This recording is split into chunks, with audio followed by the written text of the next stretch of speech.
নবগ্রামে tyre ফেটে বিপজ্জনক দুর্ঘটনা, অল্পের জন্য প্রাণে বাঁচলেন চালক। জাতীয় সড়কে ফের দুর্ঘটনা। নবগ্রামের পমিয়া এলাকায় NH 12 নম্বর জাতীয় সড়কে আচমকা একটি ছোট হাতি গাড়ির টায়ার ফেটে যায়, যার ফলে গাড়িটি নিয়ন্ত্রণ হারিয়ে রাস্তায় বিপজ্জনকভাবে উল্টে পড়ে। তবে সৌভাগ্যবশত চালক অল্পের জন্য বড়সড় বিপদ থেকে রক্ষা পান। প্রত্যক্ষদর্শীদের মতে দুর্ঘটনাগ্রস্ত গাড়িটি বহরমপুরের দিক থেকে পলসন্ডার দিকে যাচ্ছিল। হঠাৎই বিকট শব্দে সামনের টায়ার ফেটে গেলে চালক গাড়ির নিয়ন্ত্রণ হারিয়ে ফেলেন। যদিও বড় দুর্ঘটনা এড়ানো গেছে, তবে ঘটনাস্থলে কিছুক্ষণের জন্য যান চলাচল ব্যাহত হয়।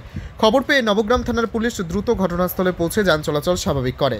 স্থানীয়রা জানান, জাতীয় সড়কে এই ধরনের দুর্ঘটনা এড়াতে গাড়ির টায়ার ও ব্রেকের নিয়মিত পরীক্ষা করা অত্যন্ত জরুরি।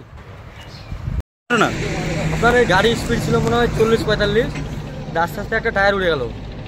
আর ব্যালেন্স যেটুকু রাখতে পেরেছি ঘোড়া ধরে পাল্টে দিতে। আচ্ছা, গাড়ির ভেতরে কতজন ছিলেন আপনারা? দুজন।